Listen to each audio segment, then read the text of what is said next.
Vamos lá, alunos, corrigir a semana 4 do PET 3, terceiro ano, em que, mais uma vez, dentro desse PET, nós estamos estudando várias teorias políticas, de filosofia política. E agora nós vimos o pai do liberalismo, o John Locke, que é britânico. A gente viu as posições dele em relação ao estado de natureza, contrato social, a importância da propriedade no indivíduo, o poder, aquilo que é o seu pensamento. Então nós temos aí várias questões, se eu não me engano são cinco questões. Então duas abertas e três objetivas. A primeira, baseado num texto aqui de um dos livros dele, segundo o Tratado sobre o Governo, nós temos aí para redigir um pequeno texto explicando como justnaturalismo, corrente que Locke é um representante, justifica a norma moral, não se deve roubar.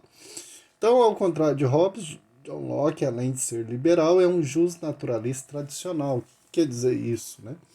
No sentido de que este acredita que existem direitos naturais nossos que são anteriores ao estado civil. Antes de vivermos em sociedade, nós já temos direitos que são naturais. Liberdade, direito à vida, direito à expressão, vários direitos aí que não necessariamente tem que ter a sociedade civil. Tal fato se mostra verossímil ao se analisar a crença de Locke nas leis naturais, que se antepõem à sociedade civil, ou seja, caso ocorram danos a tais direitos naturais, pode haver retaliação a fim de proteger esses direitos. Então a sociedade civil para Locke, ela é um complemento daquilo que nós já vivíamos na nosso estado de natureza. Então a sociedade civil ela não vem para contrapor ou para substituir, mas ela vem para complementar, para conservar esses direitos naturais. Que a propriedade privada, que é um conceito muito importante em Locke, então coloca em Locke a propriedade privada ela é colocada como um direito natural, ou seja, um direito inerente que pertence ao homem, que está nele, dele não se destacando. Porque se a gente for pensar, qualquer coisa que, vamos colocar uma árvore de maçãs, uma macieira, ela dá os seus frutos.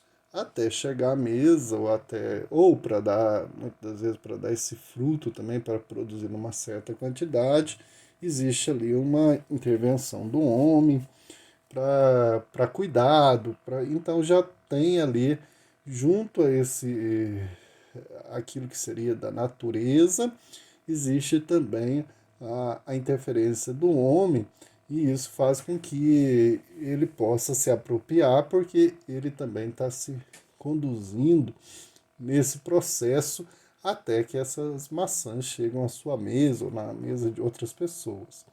Segundo o filósofo, cada homem tem uma propriedade em sua própria pessoa. A esta ninguém tem qualquer direito senão ele mesmo. Então, não só a questão dos bens materiais, mas a própria pessoa, tudo aquilo que se diz que é da pessoa é própria dele. Então, não se deve roubar, porque existe a propriedade privada, ela é um direito também considerado por Locke, é um conceito muito importante para entender a ideia do seu liberalismo, que é o direito natural e os direitos naturais que nós temos. A número 2, do mesmo livro, temos aí um texto de Locke, com base na leitura do texto que discorre ali no texto, na parte de cima, que discorre, que é discorrido, sobre como Locke fundamenta a formação da sociedade política. Como que é a formação da sociedade política para Locke? Para Locke, então, no Tratado sobre o Governo Civil, a legitimidade do poder político, base no governo civil, encontra-se radicada no consentimento unânime dos governados. Então, a legitimidade do poder é um consenso de todos nós, do povo. Com efeito, segundo ele, não é qualquer pacto que põe fim ao estado de natureza entre os homens.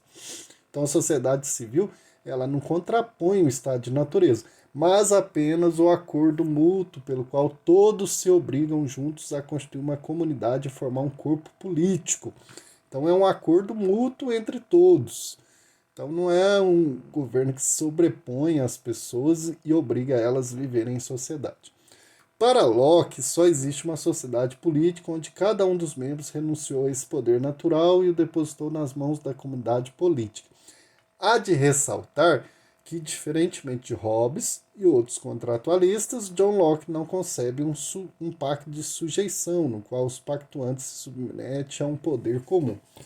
Então aqui ele faz uma diferença de Hobbes e qualquer outro contratualista da época anterior a ele, em que o Estado não é absoluto, ele não tem todo o poder de reprimir as pessoas, tirar a sua individualidade, seus direitos individuais, mas ele é um protetor, é um conservante desses direitos individuais. Então ele concebe apenas o pacto de associação pelo qual os homens consentem em formar uma sociedade política. Nela o povo, como verdadeiro detentor do poder soberano, outorga aos poderes constituídos no governo civil a sua confiança, sem se submeter a eles. Por essa razão, a rebelião apresenta-se como uma possibilidade caso a autoridade civil não cumpra seus objetivos. Então há um contrato. E os governantes, o poder político, a comunidade política, ela não é superior ao povo. Então ela está ali para manter os direitos, preservar a sociedade, cuidar de todo o povo. Se houver esse rompimento, a rebelião, então, para Locke, ela é uma maneira de mostrar que esse pacto foi rompido e precisa a sociedade rever o que está acontecendo, né? A número 3, nós temos todos os elementos aí que constituem em relação ao pensamento de John Locke e um texto, novamente do segundo tratado sobre o governo, e que ressalta aí alguns elementos importantes, principalmente sobre o poder legislativo. Qual que é a característica dele? Nós temos como alternativa certa a letra C, porque a, a, a primeira, a terceira e a quarta são corretas em apresentar aí sobre o poder legislativo. E a segunda e a quinta estão errados, por causa aí até sublinhei o que mostra. A primeira, a presença da propriedade originou a organização da sociedade. Então a sociedade ela é organizada para John Locke em vista da propriedade privada que precisa ser conservada, protegida, e ela é um direito natural. O poder legislativo pode tirar e destruir a propriedade? Não. Esse poder ele é criado para regular, para conservar a propriedade. O legislativo perde o poder quando transgride as regras da sociedade. Isso, como eu disse no anterior ali, o rompimento desse contrato. O poder legislativo cria leis e regras para proteger as propriedades. Isso mesmo. O poder legislativo tem poder absoluto sobre a vida, a liberdade e a propriedade? De maneira nenhuma. Então é um representante do povo. A número 4, sobre a propriedade privada de Locke. Então, nós temos aí a letra D como alternativa correta. O fundamento da propriedade privada consiste essencialmente na propriedade de si mesmo. Então, propriedade não são somente bens materiais externos, mas é o próprio sujeito, ele é uma propriedade. Cada pessoa tem como direito inalienável a propriedade de si mesma. Ela é dona de si mesma. Todas as outras pode observar que a letra E mostrando que todas estão incorretas. Não, a letra D está correta, então ela não vale. As outras, aqui, ó, a propriedade privada surgiu com pacto de consentimento em que alguns não, e nem todos abdicam aí das suas, não há abdicação das suas posses, né? Cada um vai conservar e a sociedade ela vai buscar leis que conservem essa propriedade privada. Propriedade privada é uma dádiva divina que alguns obtêm e outros não? Não, nada a ver. Todos têm a sua propriedade privada a partir de si mesmo, todos é dono de si mesmo. O fundamento da propriedade privada é o poder estatal. O Estado, ele é o fundamento? Não, ele não é o fundamento. O fundamento é as próprias pessoas, os direitos naturais que cada um tem. Então, nessa questão é importante observar que John Locke ele defende que o direito à propriedade privada é algo intrínseco, está dentro do ser humano, é próprio do ser humano, que apresenta nessa posse sua possibilidade de liberdades, quer jurídica, quer econômica. Dessa forma, esse direito é inalienável, tal qual o direito à vida, dando uma percepção burguesa às relações de posse. Então é ele que vai estabelecer e depois a burguesia vai se constituir mais forte, pegando as suas teorias para embasar esse elemento da posse, da propriedade privada. A número 5, sobre o pensamento político de Locke, nós temos como alternativa certa a letra E, porque a número 3 e a 5 elas estão incorretas. Por causa de que nós podemos perceber aqui que todas as alternativas correspondem àquilo que a gente já vem falando sobre o pensamento político de Locke. E a 3 e a 5 tem elementos aqui que mostram que elas são incorretas. A 3, a violação deliberada e sistemática dos direitos naturais e o uso contínuo da força sem amparo legal, segundo Locke, não são suficientes para conferir legitimidade ao direito de resistência, pois o exercício de tal direito causaria a dissolução do Estado civil e, em consequência, o retorno ao estado de natureza? Não, é o contrário aqui.